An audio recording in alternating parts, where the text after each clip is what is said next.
আমি এসেছিলাম আজকে মাসির বাড়িতে। আজকে না, অ্যাকচুয়ালি কালকে এসেছিলাম। তো দিদাকে ডাক্তার দেখানোর জন্য। দিদাকে ডাক্তার দেখানো হয়ে গেছে। কিন্তু আমাকে ছোটো মাসি ফোন করলো বাগডোগরা থেকে যে আমাদের বাড়িতেও একটু ঘুরে যা। তো আমি এই যে দেখছো যে কুর্তিটা আমি পরে আছি, এটা হচ্ছে আমার মাসির মেয়ের মানে বোনের কুর্তি।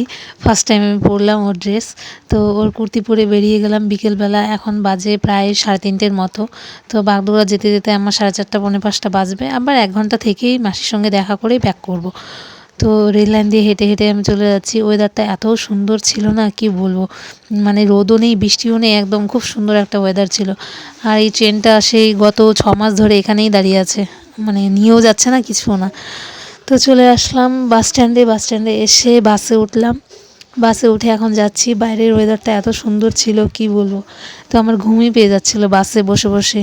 প্রত্যেকবার যখনই বাড়ি থেকে বেরোই ভাবি যে অধিকারীর থেকে মাসি বাড়ির মানে ঘুরেই চলে আসব, কিন্তু আর হয় না। সেই বাগডোগরা থেকে মাসি ফোন করে যে তুই অধিকারীতে আসলি আর আমার সঙ্গে দেখা করবি না।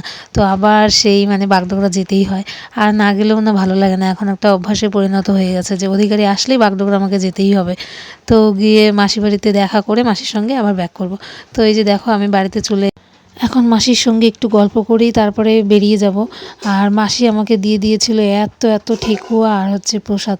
কারণ বাগডোগরাতে সবাই ছট পুজো করে। আর ছট পুজো করার পরে সবার বাড়িতে বাড়িতে করে কি করে ওরা 1 প্লাস্টিক করে প্রসাদ দিয়ে যায়। এবার মাসি তো অতগুলো খেতে পারে না, যার কারণে মাসিও আমাকে দিয়ে দিল কতগুলো, মানে আমাদের বাড়ির জন্য আর কতগুলো অধিকারীর জন্য।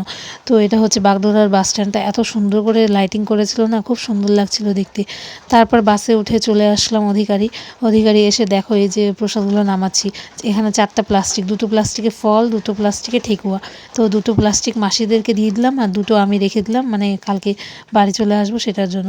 তো ভিডিওটি তোমাদের কেমন লাগলো অবশ্যই কমেন্ট করে জানিও।